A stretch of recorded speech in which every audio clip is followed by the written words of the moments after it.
Estimados estudiantes, reciban un saludo cordial. Vamos a dar continuidad al avance del contenido de la materia.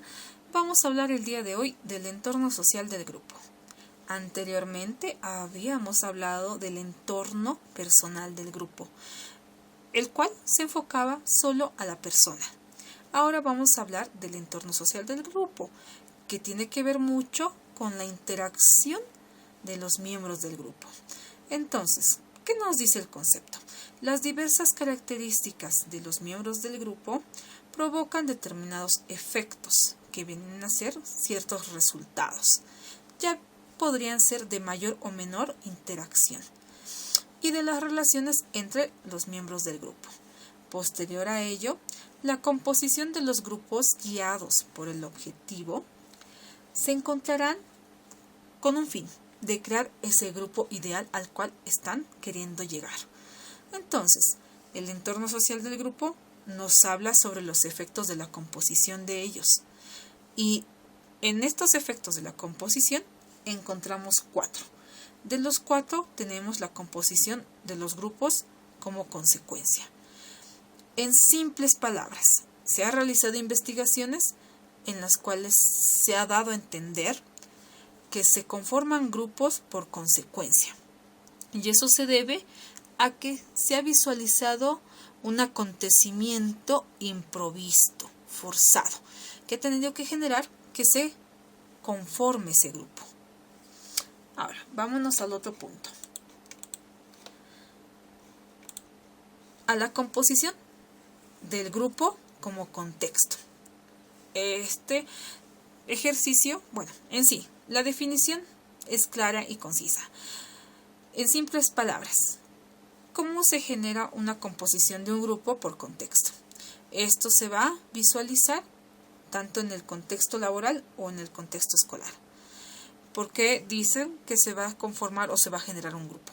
Si bien, cuando ciertas personas ingresan a trabajar a una organización y se familiarizan con la organización, conforman ciertos grupos. En ese instante o en ese momento, cuando van a conformar el grupo, se van a encontrar en un contexto, que va a ser en el contexto del ámbito laboral. Y es ahí que esa situación va a hacer que se forme ese grupo. Por eso el ejemplo del contexto laboral. Y lo mismo ha pasado cuando ustedes ingresaron al contexto escolar, que seguro se ha dado la oportunidad que ustedes han conformado grupos, ya sean de amigos, grupos tal vez de tarea o otros puntos, ¿no? Entonces, la composición del grupo como contexto no es más que todo que una conformación de grupos según la situación en la cual yo me encuentre o en el contexto en el cual yo me encuentre. Ahora vámonos al siguiente punto, que es la composición del grupo como causa. ¿Qué dice la definición, no? El estudio de la composición como causa, es decir, cómo el factor que puede influir en la estructura, los procesos y el rendimiento grupal constituyen las perspectivas que cuentan con una mayor cantidad de investigación. Entonces, ¿qué nos dice acá? Que gracias a la causa, tal vez de una problemática, se va a generar un grupo. Aquí puse un ejemplo. Causa problemas en venta de productos por falta de publicidad. Entonces, se ha generado una causa, que es el problema de venta de productos por falta de publicidad. Entonces, lo que yo voy a hacer es componer un grupo para coadyuvar con el área de marketing que se encarga de la publicidad y para lograr mi objetivo, que es vender mis productos. Eso es una composición del grupo como causa. Ahora, vámonos a los siguientes puntos. Estos puntos tienen que ver mucho de cómo yo voy a conformar un grupo según ciertos criterios. Entonces nos dice aquí criterios para definir un grupo. Según Shaw, existen 5 criterios. De los 5 criterios nos menciona lo siguiente. Para Shaw debe haber una percepción de membresía. ¿A qué se refiere con la percepción de membresía? Nos habla, ¿no? Vínculos que los unan. amistad, compañerismo, felicidad, compromiso o trabajo, ya que ninguna persona puede estar aislada de los demás, porque todas formamos parte de un grupo, correcto. Si bien formamos parte de un grupo, debe haber esa percepción de membresía, esa afinidad tal vez de compañerismo que se ve en el ámbito laboral y después a posteriori también se ve lo que es la amistad, compromiso con el trabajo que me va a obligar a conformar ese grupo, ¿no? Ahora, el otro punto, motivación. La motivación es la satisfacción de motivación y necesidades individuales a través de la pertenencia a un grupo. Es como cada uno de los miembros del grupo se va a sentir parte de ese grupo y se va a sentir motivado para trabajar según a la cual se ha creado ese grupo, ¿no? Ahora, organización, estructura. ¿Qué nos quiere decir con este punto? Se da por la existencia de relaciones estructuradas y organizadas en las que las personas ocupan determinadas posiciones o estatus, desempeñan distintos roles y existen normas o reglas comunes que regulan la interacción. Entonces, nos dirá que uno de los criterios para definir un grupo también está la organización o la estructura, que eso nos da a entender que cada componente o cada miembro del grupo va a poder visualizar, ¿no?, la estructura de una organización para poder ser parte de ese grupo, ¿no?, según obviamente su posición o estatus en la cual él pertenezca a ese grupo. Nos pasaremos a los dos subsiguientes criterios para definir un grupo: interdependencia y interacción interpersonal. ¿Qué nos dice la interdependencia? Nos habla que los grupos siempre tienen algunos problemas en los cuales, si el grupo está muy unido, estos problemas sí afectan a los demás integrantes, ya que si dependen unos con otros, porque ya existe un vínculo de unión, de amistad, de cariño o de compañerismo, lo que hace que se involucren en los problemas de un miembro de grupo, aunque tengan diferentes necesidades o motivaciones, siempre se relacionan cuando existen detalles que los afecten. Entonces, ¿qué nos dice? Que la interdependencia puede jugar en contra del grupo, dependiendo de cuál sea la situación por la cual se ha roto, tal vez, o ha habido una problemática que ha generado esta ruptura, por así decirlo, en el grupo, y generó un conflicto, pero lamentablemente el grupo tiene interdependencia. Entonces eso va a ocasionar que por medio de esa ruptura o esa problemática que se ha generado, afecte a todos los integrantes del grupo. Bueno, este punto es relevante e importante de tocarlo. Si bien en las organizaciones tratamos, o algunas organizaciones tratan, de que no se generen grupos informales, por esto de como hemos hablado anteriormente, los grupos informales tienen mucha relación con esa afinidad, amistad, cariño con las personas, ¿no? Porque ya hay más, no se pasa de un grupo informal a un grupo formal. Bueno, los grupos informales obviamente se generan por medio de la interacción, de la comunicación, pero si bien lamentablemente algunas organizaciones tal vez dejan bien claro que es mejor que se consoliden como grupos formales, en el cual solamente se dedican a entregar ciertas tareas, pero dejando de lado mucho lo que es la afinidad de amistad y demás. En algunos casos puede ser que tengan razón, pero hay en otros casos que sí conviene que haya esta interacción. Pero lamentablemente, como podemos ver, la interdependencia puede jugar de una manera complicada en los grupos, porque si hubiese alguna ruptura o podría ser alguna problemática en la organización con alguno de los miembros del grupo, entonces va a afectar a todos los integrantes del grupo. Y obviamente esto va a involucrar, ¿no?, a ciertas problemáticas a los miembros del grupo. Ahora hablemos del punto de la interacción interpersonal. Bueno, la interacción interpersonal nos dice, ¿no?, se refiere al apoyo incondicional de los miembros del grupo, la comunicación, la ayuda mutua, que siempre existe una buena relación entre ellos. de simpatía y de amistad, donde ellos comparten cosas, ideas, emociones, tristezas, alegrías, y siempre y cuando existen esa relación mutua. Entonces nos habla claramente que la interacción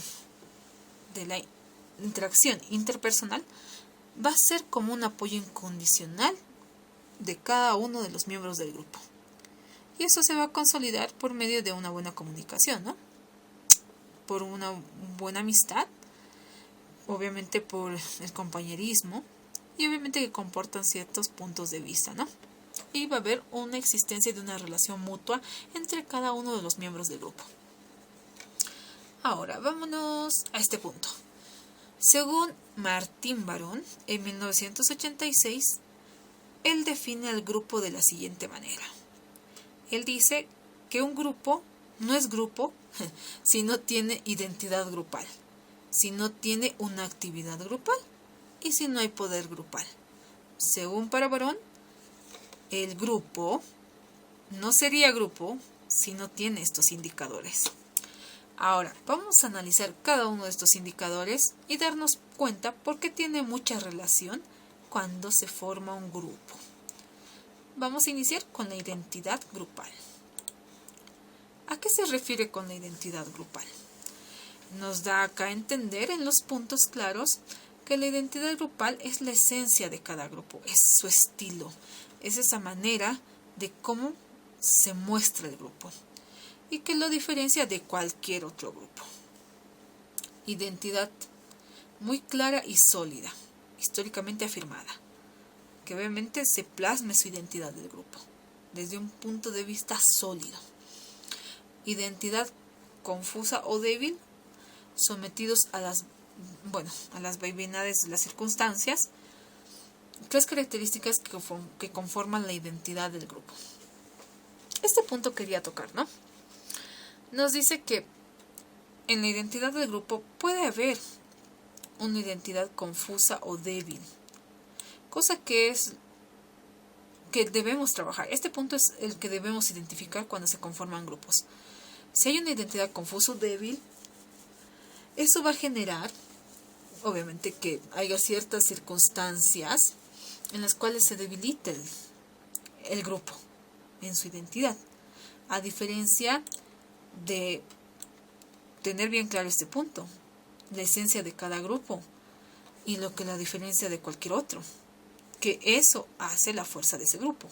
Por eso esa identidad es relevante. Y también con esta, ¿no? Con ese tipo de identidad. La identidad muy clara y sólida, históricamente afirmada, donde se visualiza una identidad clara y sólida por medio del conocimiento de la historia de ese grupo. Y que la misma historia del grupo la afirma. Ahora, hay otro punto acá. Nos dice, 3 características que conforman la identidad del grupo. Este punto lo vamos a ver ahora.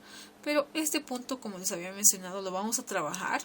Y es lo que ustedes deben visualizar cuando vean la identidad de sus grupos en las organizaciones, cuando gestionen personal y observen ciertas características de los grupos y vean su identidad grupal y posiblemente se encuentren con una identidad grupal confusa de cierto grupo que pertenece a esa organización o esté debilitada, se deberá trabajar con ese grupo para lograr que se consolide al 100%. Bueno, ahora hablaremos de las 3 características que conforman la identidad del grupo. Tenemos la formalización organizativa, tenemos las relaciones con otros grupos, tenemos la conciencia de sus miembros. Entonces, ¿qué nos dice con la formalización organizativa? Nos menciona en que en cada medida que tiene, nos dice que la formalización organizativa tiene relación con la división y funciones sistematizadas de las tareas de cada uno de los miembros del grupo. Por eso puse acá un ejemplo de un organigrama. Entonces es importante que cuando consolidemos la identidad grupal debe haber una formalización organizativa, en el cual me dé a entender qué tareas o funciones cumple cada uno de los miembros del grupo. Luego tenemos las relaciones con otros grupos. Esto es muy importante. La relación con otros grupos define frente a otros grupos como los que se relacionan tanto si los vínculos son positivos como si también pueden ser negativos. Tanto así que puede ser que puede haber colaboración como puede haber lo que es la competitividad. Por eso yo he puesto acá dos ejemplos, dos empresas, Samsung y Huawei, ¿no? Hay una relación entre estos grupos. Ambos venden celulares, pero obviamente, si lo vemos desde otros puntos, hay puntos entre estas dos organizaciones de competitividad. Obviamente también hay una relación, tal vez no muy positiva, porque la competencia entre ambos va a generar, pero hay ciertos momentos en los cuales tal vez necesitarán ayudarse, ¿no? Eso también debemos verlo, ¿no? Por eso la importancia de las relaciones con otros grupos. Pero eso tendrá que verse o puntualizarse según sea positivo esa relación o sea negativo. Lo negativo es porque es competencia. Lo positivo puede ser que ambos gestionen tal vez el desarrollo de un sistema operativo para que se maneje solamente a ambas organizaciones y no dependan de otras, ¿no? Entonces ese punto deberíamos analizarlo. Ahora, la conciencia de sus miembros, ¿no? Cada persona que es parte de un grupo tiene una conciencia grupal. Entonces nos dice, ser conscientes de pertenecer al grupo, de lo que el grupo es y existe, de lo que significa y pretende realizar. Entonces, si no hay esta conciencia de pertenencia, va a ser muy difícil que se sienta perteneciente una persona que es parte del grupo y no va a poder lograr conseguir esos objetivos, esas exigencias significativas del grupo. Entonces, la conciencia de sus miembros del grupo es relevante, porque eso nos permite conocer cuán comprometidos están con la organización y la pertenencia de cada uno de ellos al grupo, ¿no? Bueno, nos vamos a ir al siguiente punto. Identidad grupal.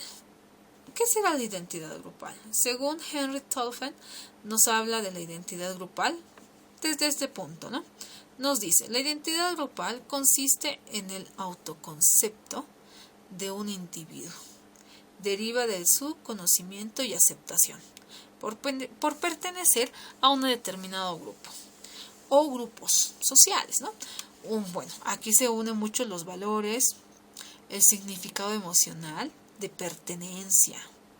Entonces, esta identidad grupal sí o sí tiene mucha relación con el autoconcepto que yo tengo como persona, porque hay una identidad tanto personal como identidad grupal. Entonces, la identidad grupal tiene mucha relación con el autoconcepto del individuo. Y esto obviamente va a derivar la pertenencia, la aceptación del grupo, o sea, la aceptación de cómo se siente con el grupo, si se siente identificado, si las características de este grupo se tienen relación con sus características de su identidad personal.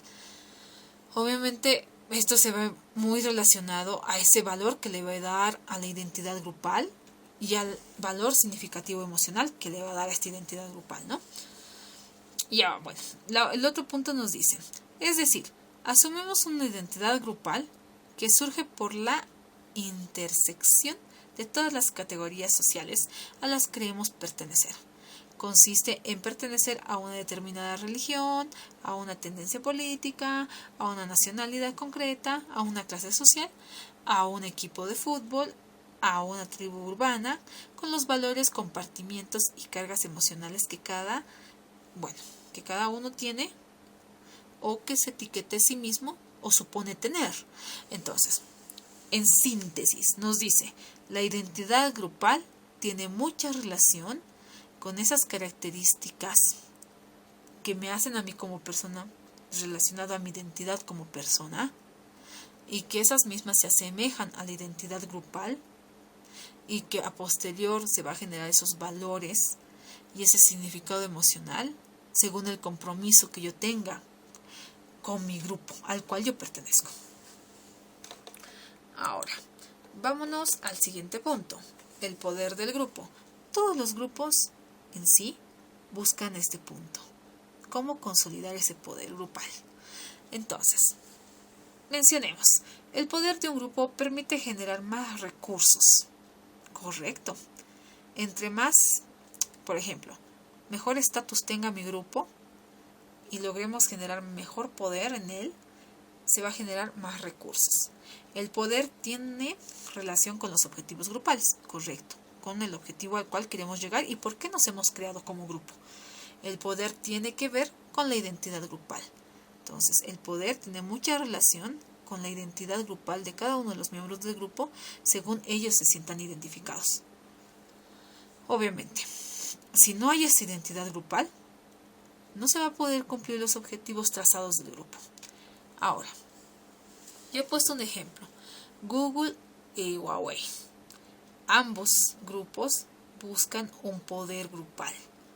Y esto tiene relación con el estatus de su mercado y de los productos que ellos venden.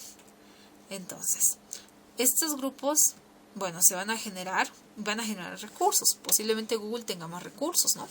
No recursos tanto económicos o ciertas características porque se ha posicionado al 100%. Actualmente ha habido problemas en ambas porque Google ya no le quería proporcionar lo que es el sistema operativo para Huawei, para los celulares de Huawei. Entonces eso va a generar también, ya ahí nos daría a entender que el poder lo tenía Google, ¿no? Ya, bueno, ahora nos vamos a pasar al siguiente punto, la actividad grupal. He hecho un pequeño ejemplo de actividad grupal, espero que les guste. Entonces vamos a trabajar este punto. Bueno, dando continuidad. La actividad grupal. ¿Qué será la actividad grupal? Como el concepto lo dice, ¿no? Lo que hace un grupo. Lo que realiza un grupo. Todo lo que aporta cada uno de los miembros del grupo. Y con la sociedad en general. A simple vista, actividad grupal. Nos da a entender movimiento del grupo. Entonces acá, el grupo aportará a la sociedad y aportará a su grupo, realizando según obviamente los objetivos que se han trazado. Yo he puesto un ejemplo de la empresa Flor de Leche, en la cual explico a detalle las características de la empresa. La empresa realiza productos artesanales de queso y la planta se encuentra en Achocalla. Labores sociales realiza, apoya a la población de Achocalla y obviamente no contamina el medio ambiente. Ahora, nos vamos a preguntar los siguientes puntos. ¿Qué es lo que hace? Es decir, ¿qué tipo de actividad desarrolla? ¿Y con qué fin? ¿O con qué objetivos? Según su orientación, ¿no? Entonces, ¿por qué lo hace? ¿No? ¿Qué es lo que hace que se mueva la empresa o tenga actividad grupal? La producción del queso y el aporte a la sociedad. ¿Cómo y cuándo lo hace? Es decir, ¿con qué frecuencia o intensidad o autonomía o dependencia lo hacen? Bueno, ellos obviamente buscarán o ser personas independizadas, ¿no? Independientes. Bueno, ahora vamos con el siguiente punto. ¿Qué efectos tiene lo que el grupo hace y sobre quién? Si sobre sus miembros, sobre los componentes o las personas que son parte del grupo, sobre los grupos o sectores de la sociedad o sobre ambos, ¿no? Ambos, sociedad y sobre los miembros del grupo. En sí, la respuesta es que va a contribuir a ambos.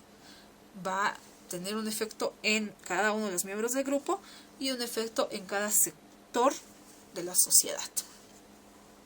Entonces, con una palabra, la actividad grupal viene a ser el movimiento o cómo se va a mover el grupo.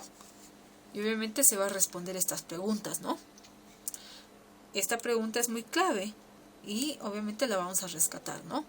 ¿Cómo y cuándo lo hace? Es decir, con qué frecuencia o intensidad, con qué autonomía o dependencia.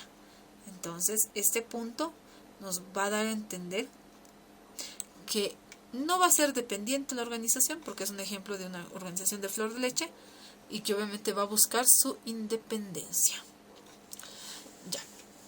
Bueno, hasta este punto estaríamos finalizando una parte de lo que viene a ser las características que nos menciona Martín Barón, referente a la identidad grupal, a la actividad grupal y al poder grupal. La próxima clase vamos a dar continuidad a los subsiguientes puntos. Muchas gracias a cada uno de ustedes por su atención, y ante cualquier consulta, duda o algún punto que no esté claro, hacerme conocer para que yo pueda discrepar sus dudas. Muchas gracias.